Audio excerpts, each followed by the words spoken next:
3, 2, 1. Bab 16 Novel Majapahit Gajah Mada. Meramu Racun. Jangan lupa like, share dan subscribe.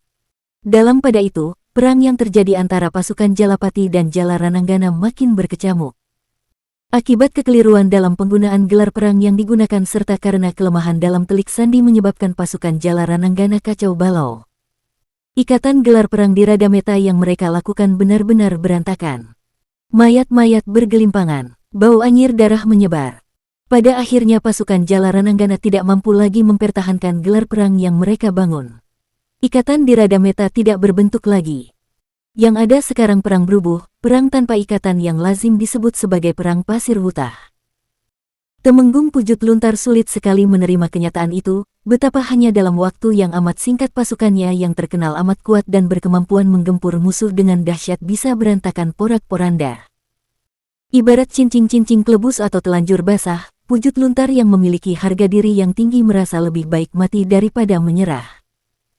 Itu sebabnya, Pujut Luntar tidak peduli lagi dengan nasib pasukannya yang porak-poranda, tidak peduli lagi dengan gelar perang gajah mengamuknya yang kocar-kacir kehilangan ikatan dan kendali.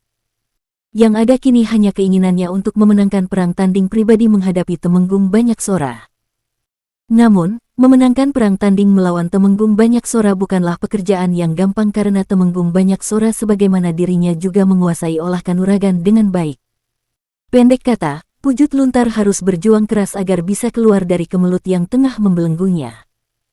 Dalam pada itu ketika dua orang Temenggung itu sedang saling mengintip celah kekuatan, Rakuti telah bergabung kembali dengan saudara-saudaranya para Winesuka.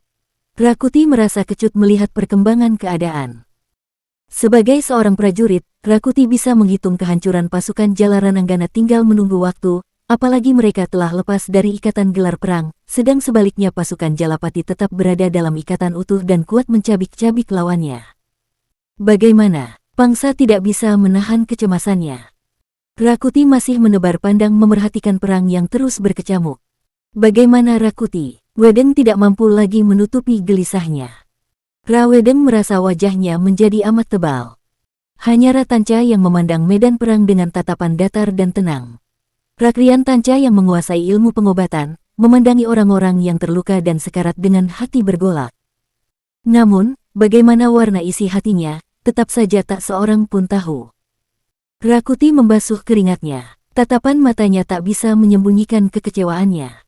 Panji Watang ternyata orang gila, lebih gila dari yang kita duga, berkata Rakuti. Yuyu bergeser mendekat, berdiri tepat di hadapan Rakuti. Panji Watang kenapa? Tanya Rakrian Yuyu. Mereka telah menyiapkan pasukan dan akan menyerbu siapapun yang memenangkan pertempuran. Saat aku tawarkan jabatan Mahapatih jika ia mau melibatkan diri berpihak kepada kita, ia menghendaki jabatan raja, Rakuti menjawab. Para Winesuka saling pandang. Para Winesuka merasa keadaan yang mereka hadapi makin jauh dari harapan dan makin tidak terkendali. Para Winesuka tahu benar orang dengan tabiat macam apakah Temenggung Panji Watang itu. Seandainya Panji Watang berhasil menggilas semuanya dan tampil sebagai orang pertama di Majapahit, orang-orang macam para Winesuka akan bernasib amat buruk. Amat boleh jadi para Winesuka dijatuhi hukuman mati karena dianggap sebagai penyulut terjadinya perang. Sementara Panji Watang bisa melenggang tampil sebagai penyelamat, menyelamatkan Majapahit dari kehancuran mengerikan. Panji Watang akan dipuji-puji, sementara para Dharmaputra Winesuka akan dicaci maki. Setiap orang yang berpapasan wajib mengumpati mereka. Para Dharmaputra Winesuka gelisah. Jadi bagaimana, Rakuti? Bertanya Rabanya. Rakuti menoleh kepada Ratanca, tetapi Tanca memandang ke perang yang makin berkecamuk. Yang penting kita harus bisa menyeret pasukan Jalayuda untuk melibatkan diri, berkata Rakuti. Dalam perang yang makin riuh dan kisruh kita bermain. Aku percayakan hal itu kepada Ratanca. Ratanca masih tetap menebar pandang. Namun, sejenak kemudian Ratanca menoleh pada Rakuti. Aku bermain apa? Tanya Ratanca. Rakuti memandang Ratanca dengan lekat. Sebuah luka dari senjata yang kau lumuri warangan yang sangat beracun, baik itu luka kecil atau besar, aku yakin sudah cukup untuk mengantar Temenggung tidak tahu diri itu melongok gerbang kematiannya. Jika Panji Watang telah binasa, aku yang akan tampil memimpin perang.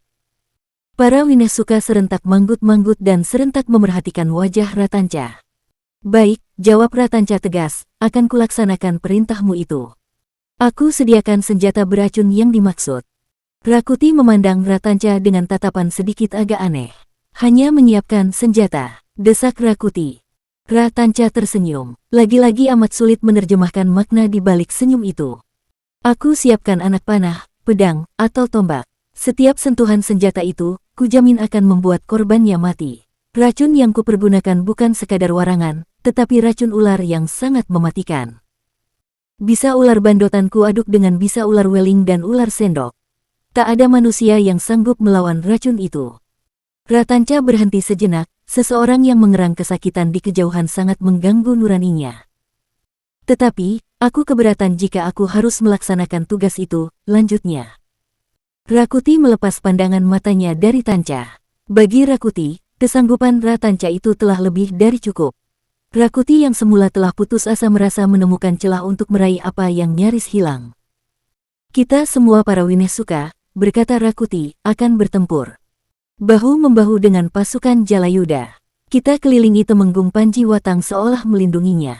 Ingat, hanya sebuah goresan kecil akan mengantarkannya ke gerbang kematian. Jangan sampai para prajurit Jalayuda menaruh curiga pada rencana kita. Rakuti masih memberikan penjelasan yang disimak dengan sebaik-baiknya oleh para Winnesuka yang lain. Rakrian Tanca segera menyiapkan racun yang dibutuhkan. Tanca meski masih berusia muda, memiliki kemampuan pengobatan yang dikuasainya dari banyak belajar kepada para ahli pengobatan yang lain. Kemampuan meramu racun yang dikuasainya bisa diyakini tidak ada yang dapat menandinginya. Konon, Ratanca sendiri kebal terhadap berbagai racun. Bersambung.